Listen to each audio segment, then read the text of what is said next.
Here's the Deal is brought to you by VEBS, Veteran Essential Business Services. We are your business air support. We have your six. You served your country faithfully. Now it's time to blaze your own path.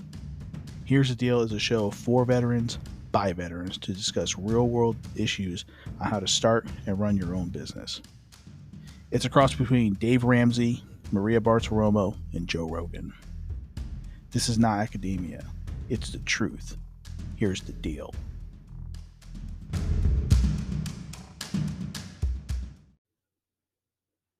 Here's the Deal is proud to present our very first sponsor. It's B&G Chicago Catering. If you're in the mood for fresh, authentic Chicago-style favorites, check out B&G Chicago Catering. Founded by two Marine vets, and no, there's no crayon flavors involved here. B&G Chicago Catering is professional mobile food cart service, well-suited for large crowds and intimate gatherings. Currently serving the Metro Phoenix and Metro Tucson areas. B&G Chicago Catering will drive up to your next event, business storefront, or private party. Chicago classics like Chicago dogs, my personal favorite is the Italian beef, bratwurst, Polish sausage. They got tamales and more. All their food is made to order, hot and fresh, using only Vienna products. B&G Chicago Catering comes fully equipped and takes care of all the cleanup. So if you're looking for a way to give back to your employees and all the efforts they've been putting forth this year, need a last-minute option for a small, intimate birthday party, need to spotlight your storefront reopening, which hopefully they all get there soon, check out B&G Chicago Catering. You can find them at www.bgchicagocatering.com. You can follow on Instagram at BG Chicago Catering 520. Give them a call at 520-262-7596.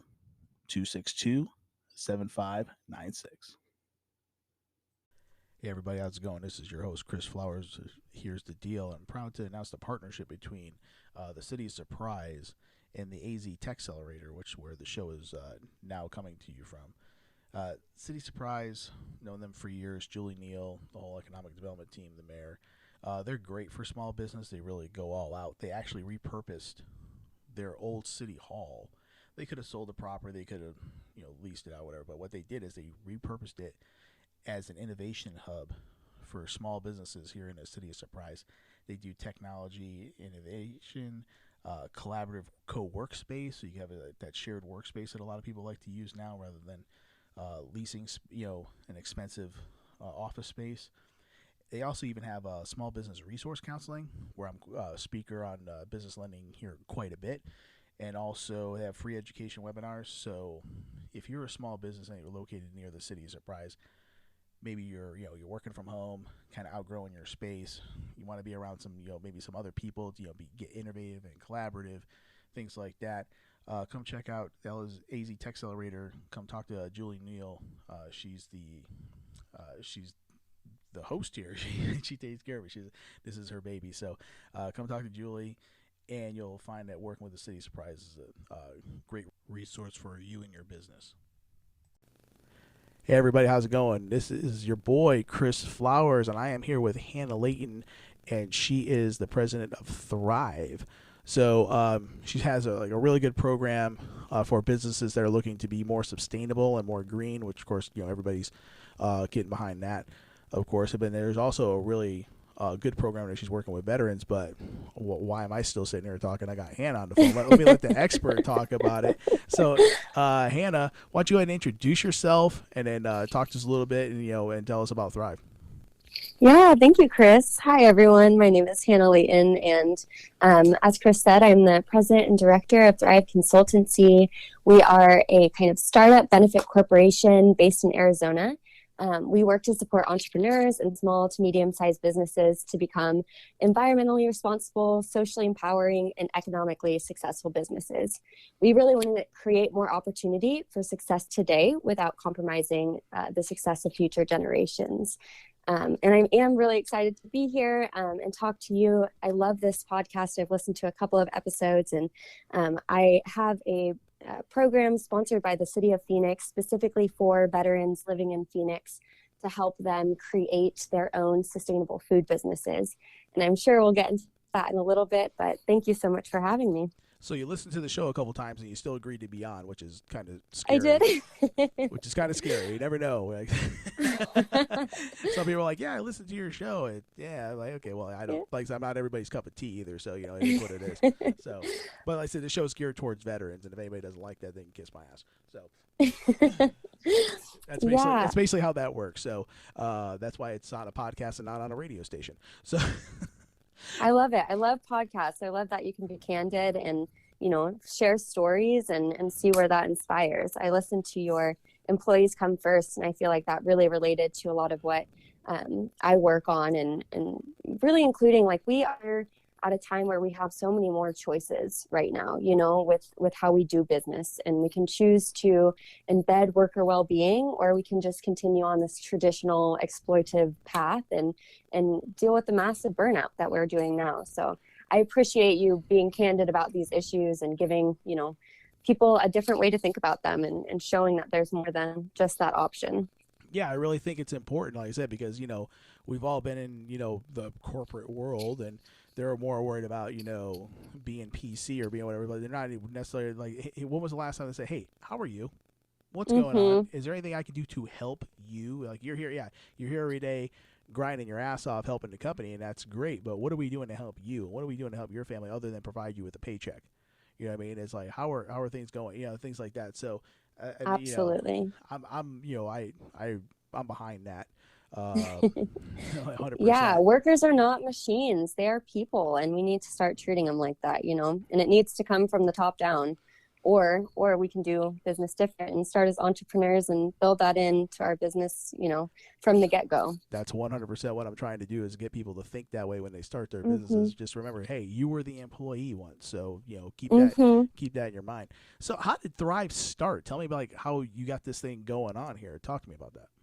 Yeah, so I founded Thrive in September of 2020. I graduated with my master's in sustainable solutions from ASU in spring of 2020. And obviously that was a hard time to try to enter the workforce, as it was the onset of, COVID-19, and lots of industries were going down. There's lots of layoffs and everything. And of course, the sustainability industry was counterintuitively one of the first to go under and to stop hiring or to let their departments go. So I was sitting there and looking at these jobs, and it was just kind of what we were just talking about, these corporate extractive things that I just have no tolerance for, really. To be honest, I work off of passion, and it was so counter to all of the things that get me up in the morning. And so I started, I was like, maybe I'll just write a targeted list of things that we can work on here in Arizona, and I'll make my job search more targeted. And I came up with all of these solutions that I would like to work on, like sustainable food economy and alternative business models that really build in employee well-being, and kind of creating, opportunities around those. And of course, there was nothing. And so I was sitting there with this big list of solutions and looking and realizing that nobody was doing them. And I had really, nothing else to do in lockdown. So I decided to just take a risk and do what I can around these. And it's turned out to be a great opportunity space. It's been a lot of work to get this off of the ground, but we're off of the ground. We're working with the city of Phoenix now, and we have some really cool solutions and programs around sustainability and entrepreneurship and supporting small businesses. So yeah, lots going on. But I'm happy to be here. This is one thing where, okay, so all right, you can call me a capitalist. You can, we can. But I think there's middle ground here. Okay, so you're on the sustainability side, which like I said, I agree with sustainability as well, because like I said, Yes, sir. I'm not this corporate capitalist pig that I'm gonna go pour a quart of Quaker State in a reservoir somewhere, kind of thing. Like, so there's all these extremes, like, people like see this guy sitting there smoking a cigar, like ha ha ha, and all this stuff, and then of course on the green side, everybody's like thinking it's gonna be some living in some commune and a bunch of hippies and stuff. But you see, there's Absolutely. so I think there's like some middle ground where we can come together. I think it's people like you and I that can have conversations like this, like, okay, what can we do to be sustainable at the same time we still have to have growth? and Yeah. things like that. We still have to produce products and services and goods, because even if we ship everything off to China, guess what? They don't have an EPA, and they're putting pollution Mm-hmm. into the ocean by the metric fucking ton. So Mm-hmm. we can wear Birkenstocks and drive bikes to work all day long, but they're still going to produce the products that we're going to use. Because if you like your Apple computer like I do, guess Mm-hmm. what? It's made in China, and they're putting pollutants in the ground by the metric ton. So Mm-hmm. it's not really helping out per se, but at the same time, I think we could definitely do a much better job with using, sustainable sources, sustainable food, sustainable energy, things like Oh, that. But I also have a absolutely. humongous problem with a hypocritical government that tells me I have to pay carbon credits when they're flying around in private jets that I'm paying for with tax Mm-hmm. dollars. That really, for the government to tell me to do anything, unless I'm not in the military anymore, so they can kiss my ass. They're not telling me to do a damn thing. Okay, like I said, Mm-hmm. you guys, like I said, start wars whenever you feel like it. You guys, burn more fraud, waste, and abuse going on in the government than anywhere else, and you're telling me how to live? I don't think so. So Mm-hmm. I think Yeah. there's got to be some balance in there somewhere. But see, I think people like you and I could have that conversation and find that middle ground and make that work. I just don't want the government telling me, "Oh, this is what you have to do. You have to pay for carbon credits." Fuck you. Oh, absolutely. And I think that, we all have the capacity to do something without, going to that extremist, super hippie off of the grid living. I'm definitely in the middle ground where I think that, like, I just think that big corporations, they're so extractive. Employees are numbers, they're machines. Exactly. Like you look at Amazon, everything in the news around Amazon and how they treat their employees right now is devastating. Right. And that's how a lot of big companies work. And I just think that there's other pathways. Like I believe in economic success. I believe it's really important. And I don't think that has to come at the detriment to the environment. I think that we can do, or to people, people are a resource too. And if we're completely depleting and, fucking with people all of the time, then there's going to be no resources left, no human resources or environmental resources. And so what I do with my business is, look at other business models. So it's not just this huge hierarchical, the CEO gets paid $373 to every $1 the worker at the bottom gets. That's not what we're looking at. We're looking at businesses that the pay ratio is smaller and workers have a say in how their businesses run. The business works for them just as much as they work for the business.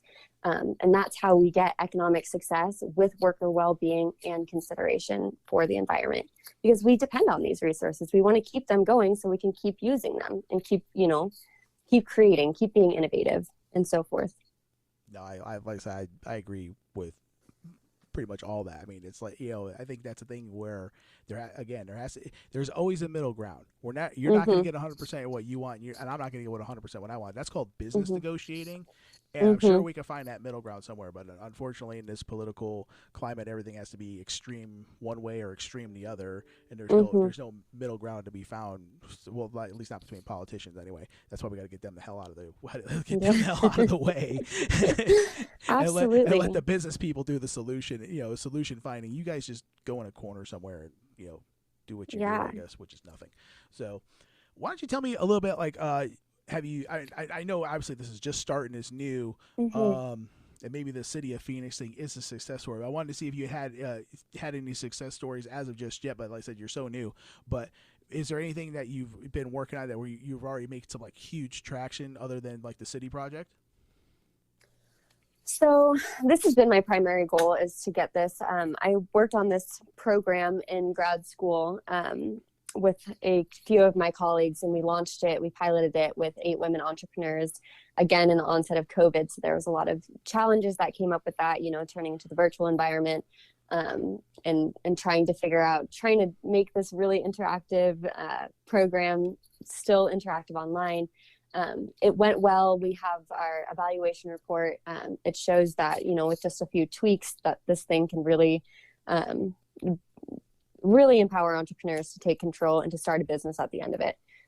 That's been good. I worked with some small businesses just on, helping them envision and create tangible steps towards visions. I've worked with APS to do, to work on their Green Biz AZ program. to teach small businesses easy ways to, incorporate greener practices. I've always been really interested in food economy. In 2019, my mother and I in Florida started a nonprofit around food waste and redistribution. So a lot of food is still good when it goes to the landfills. And our landfills are 1/3 full of food waste, food that could still be eaten. Wow. And so it's devastating when there's, 1 in 5 people food insecure. And so we saw this problem and we just made an intervention point. We've rescued all of the food. I think we've rescued over 6 million pounds of food and redistributed it to over 90,000 families since May of 2019. And so that was a really good start to the foundation of Thrive. But that was an end of pipeline problem or solution, and it was a necessary Band-Aid solution. But when we're getting all of this volume and all of these people are hungry, you have to ask yourself, so where does this start? And how can I intervene sooner so that we don't have this much waste and we don't have this many people hungry? It's great that we're able to intervene here and be this end of pipe solution, but where can I intervene earlier on? And that was kind of the question that I asked myself when I started Thrive. It's, if I start with entrepreneurs and start there and empowering people who may not usually have access to entrepreneurial endeavors or owning business, how can I give those people access and give those people the tools, and so that they can bring it to their community and share that, that wealth and that idea and generate community success. Well, I've been in business banking and business financing for like 25 years now. So if there's anything I can do to help educate your clients, like I said, if you go back to some of the other podcasts, especially if you're going to start a business stop episode, I think it was like episode number 2. Yeah. That's a lot of what I cover with a lot of people that are starting businesses and things like that. Just the concepts of like, don't go Cortez and burning the ships and quitting your job and maxing out your credit card thing. You know what I mean? So if I can come along and like, you want me to speak with some of your people that are looking to start these businesses, okay, here's what you need to do to get some bank financing. Yeah, you are already on my list, Chris. I've already included you in there, so I'm happy that you're confirming. But I've been voluntold. All right, I'm voluntold. All right, I'm back in the military. Voluntold. Great. Yeah, I hear that, everybody. Chris will be part of the program, so you should too. So maybe can you tell me like some of the obstacles that you run into and how you overcame them? Yeah. So, I mean, starting a business is full of lots of little barriers that are, some are big, some are little, and it's just about adapting. I think I've learned so much. I have these big ideas and I wake up one morning and I'm just like, I'm just going to do it. I'm just going to do it. Just like starting this business. I didn't really know. I had this educational understanding, but I didn't have this practice. And so I've been putting all of the knowledge into practice, and that's been kind of a learning curve, and I'm excited to be doing it so that I can speak from real, true experience and from my knowledge base, my education. But yeah, there's a lot of, when we talk about these kind of alternative, so the program we'll get into in a little, I assume, but it's around employee ownership model. So the worker cooperative model.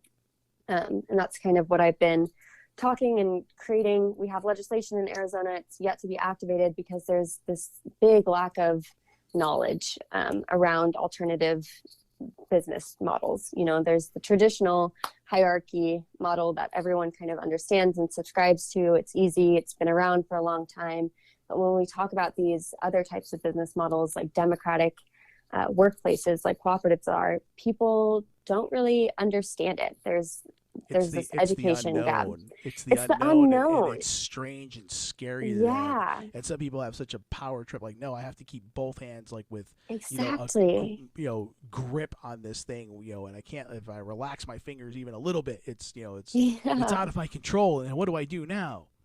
Yeah. So that's exactly. And so it's been that kind of, people are weary to join because they just don't know, and they know this other thing, it doesn't really work for them, but they, it's what they've been doing or what they are familiar with. So that's what they're going to keep doing. And then you get, support agencies for businesses who also don't know what these things are. So it makes it hard. So I've been really working to It's like all trying to around turn an Phoenix. aircraft carrier is pretty much you. Yeah, I've been working all around Phoenix to just have these conversations. And I know you and I, Chris, had a conversation a few weeks ago where I was like, okay, you're the financer. Like, let me just get you while you're here. Like, how do I speak to financial institutions about these? And you put it in such a tangible way to where I was able to talk to financial institutions and they got it. So it's really just, it's finding the right people to sit with you and break it down and then, share it with others. So I've been thankful. I felt like I've been pestering a lot of people in the veteran community and It's the business squeaky wheel support that agencies. gets the grease. Okay, so Yeah, you gotta break a couple eggs to make an omelet. You know what I'm saying? absolutely. I make so many calls and have so many conversations a day, and that's has been the biggest help, and just getting people on the phone who are willing and interested in helping other people like you, Chris. And there's so many people like that out there. So I think just being able to adapt and like swallow my pride sometimes and just get down and have these conversations has been the biggest challenge, but the biggest opportunity as well. And then what is your vision for Thrive moving forward? So I have a lot of visions, Chris, but our official vision is to see Arizona as a national leader in equitable and sustainable economic development, where wealth is generated as a result of people and planet empowerment. So I really want Thrive to help be this vehicle to make Arizona, known for doing good business, making a strong local economy where everyone participates and everyone's excited. We have lots of local restaurants and shops that are, you can go in and talk to the owner and they're here to build community with you while being economically successful. So lots of things. So I definitely like the sound of that going forward so far. So Yeah. okay, so now getting back to the mission at hand here with the veterans program with the city of Phoenix. Why don't you go ahead and explain to us what's going on there, explain the program, and let everybody know what you got going on. Yes, sir. Thank you. So the city of Phoenix is sponsoring the Sustainable Cooperative Food Business Training Program for veterans living in Phoenix. It's a really great opportunity. It's free for veterans. The city is comping all of that. We're engaging up to 20 veterans in this program. The program will be 10 weeks long. It's intense, but it teaches you kind of all of the basic business skills to create and run your own sustainable cooperative food business. So I've said cooperative a lot of times. I don't know if everybody knows what that means, but I'll just kind of define it really quick. So a worker cooperatives is a value-driven business that puts the worker and community benefit at the core of what it does. In a worker-owned business, workers participate in decision-making. So they create this business that works for them. It's true democracy business. It's one member, one vote. You design democratically this business, and then you make decisions together. You participate in the profits, oversight, management of the business. You work at the business, you run the business, and it's a lot more equitable. And we'll learn all about how to make those decisions and how to make those decisions efficiently, how to communicate effectively while still being really productive. In the largest multi-million-dollar worker cooperative in America, the pay ratio is only 11-1. So there's a lot more opportunity for wealth equity. These businesses fare so much better in times of economic disruption or global disruption, such as COVID or a recession. These businesses have put their workers before the CEO's continuous check. They retain workers as opposed to maintaining that CEO's 371 to the workers $1. So we're creating these worker cooperatives. At the end of the program, it's the participants' decision to incorporate or not, but we're here for you to teach you everything you know on how to create this business.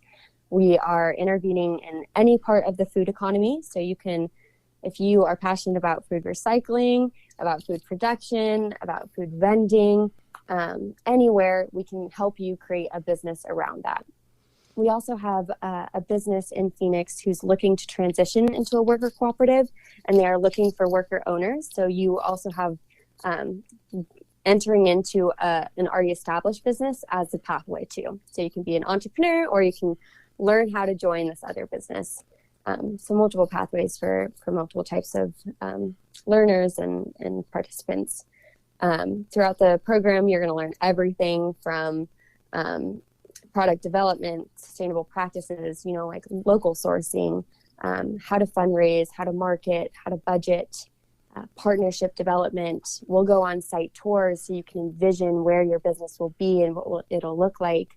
We'll talk to other business owners and talk about their challenges and help workshop those out so that you guys don't face those. At the end of the program, we'll have a fun community pilot launch and pitch where you will present your completed and competitive business plan to the community. The community can vote. We have $10,000 of seed funding available for veterans. So the community will vote on which businesses they think are most compelling, and we'll have like a tiered funding. Everybody will get something. All businesses will get something. But you have a chance to get, a small seed funding, but it's meaningful. And to engage and get the community really excited about what you're doing. So I know I just ranted for a long time. But again, it's 10 weeks. The program starts on September 14th and ends on November 16th. It's in downtown Phoenix at ASU's Wexford Hall on Tuesdays from 4 to 7. So it's about 3 hours of in-person meeting a week. You'll be required to meet with your team a little bit outside of the program too. Every business will get their own mentor that will help them build this business plan, answer any questions that they might have outside of the program time. We really want to see you succeed, and we're here to do and make that happen. Halfway through the program, participants will get to kind of advocate for what they want to learn too. So we will be really responsive in our learning techniques as well. Answer any questions everybody has along the way. Okay, so is there any maybe particular? I know we're talking a little bit more about like food industries and things like that. Is this something that we could be integrated into different types of like maybe like a mechanic's garage or whatever? I mean, no. So is it something that's like interchangeable that way? I know it's really more of a mindset thing, but at the same time, like let's say for instance, let's say I started a restaurant. Mm-hmm. Or I started a garage and I broke my ass for 20 hours a day, 7 days a week for the first 3 years getting this thing up and running, and mm-hmm. nobody was around but me. And like I said, I wore every hat there was and was the janitor mm-hmm. and did everything.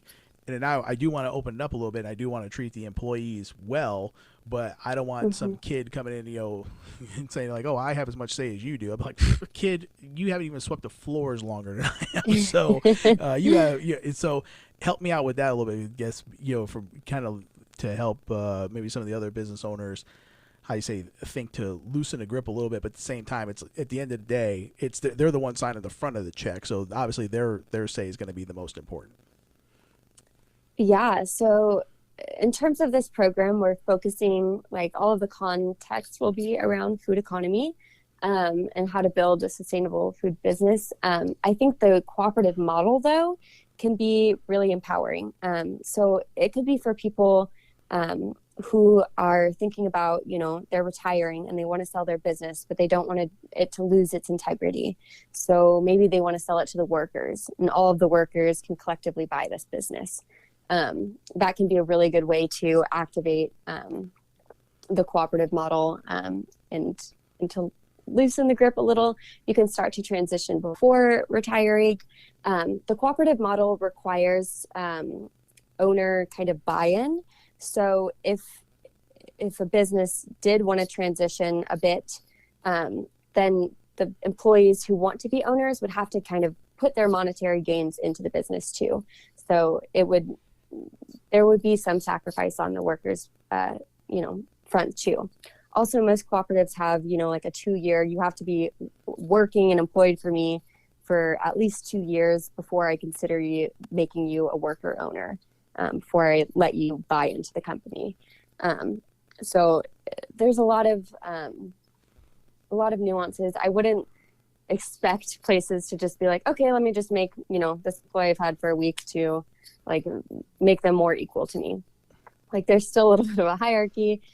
You can be a worker cooperative and still have employees that are not worker owners, that can be trained to become worker owners, but start going through all of those base kind of levels, still like traditional, but with more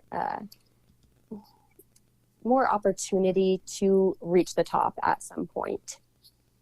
Does that make sense? Yeah, a little bit. Okay. I think I'm kind of getting, like I say, remember, I'm old. So, No, you're good. You're good. Teaching an old dog new tricks is always kind of tough. So I'm trying to, I want to have these conversations because, like I said, you should have these conversations with other people, and I want people to start thinking about how, if this is sounding like pretty good to them, at the same time, it's like, hey, I busted my ass for 10 years trying to get this place rolling. Absolutely. We can make that work for them too. And if anybody is in that situation and wants to learn more, I'm happy to just jump on a call. We do hope to have programs in the future, specifically for those types of businesses who are wanting to do something a little differently, and are curious about these different types of models, and how to activate them. So happy to have the conversation if this applies to you and we can work out, something that works for your business. Some tailored advice maybe. So this thing's going to jump off in September, and then of course at the end of the 10 weeks, you're going to have to kind of evaluate and see, what went well, what can we improve on, things like that. So, but of course you're wanting to integrate this into other cities, of course, as well. So how long do you think, how many runs of this with the city of Phoenix are you anticipating until you really get it dialed into where you can start duplicating it in like, different cities like, Glendale or Goodyear or Tempe or whatever? Yeah, so it's already been piloted once within kind of the via a school project. We evaluated that and are changing. It proved to be successful, but there's areas of opportunity. So we reworked it. We're going to do it again and officially launch it with the city in September.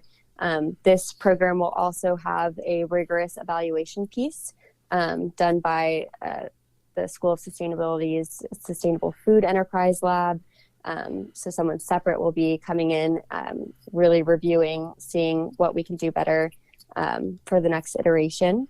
We'll also kind of create a short commercial throughout the program to share with other cities, to highlight the businesses that are being created, to promote those, but to show other cities the opportunity that this type of thing can provide, the economic growth and development and the support of local, keeping dollars local and participating in local economy. So we'll have the effectiveness report and this little commercial for other cities to read and review and hopefully adopt. We hope to do this.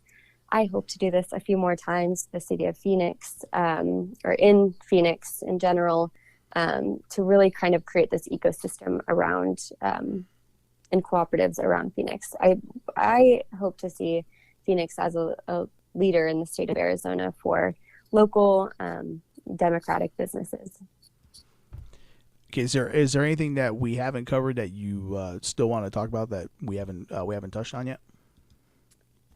Let me think. Just that I think veterans are a really good audience for this, an audience for this program. Veterans are community oriented. You guys are value driven, value oriented. We have a large veteran community in Arizona and a lot of people transitioning to civilian careers. And like you talk about, Chris, what you did in service doesn't have to be the only thing that you do outside of service. There's still opportunity to learn and to engage in new skills, to learn how to build a business and let that be a new legacy too. Veterans are the kinds of people who are strong entrepreneurs because they have strong work ethic. They're mission oriented and team oriented. And this is really the type of business that we're creating in this program.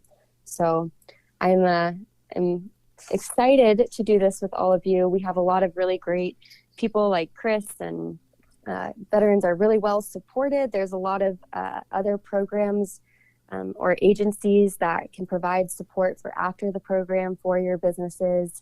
And we'll invite all of them to the program to kind of give you the down low of what to do once you graduate and start your business. Yeah, we've got you. We're here after you graduate the program. We'll be there for up to a year after with mentorship whenever you all need it. We just want to see you succeed. So the application deadline is on August 31st, or maybe August is a 30th month. Man, I don't know anymore. The last day of August is when the application is due. It's really easy, really user-friendly. It just asks you a couple of questions. You can find it on Thrive's website, which is thriveconsultancyinc.com. If you listen to this podcast and you know Chris and want to send him an email and he can forward it to me and connect us, I'm happy to jump on a call or answer any questions.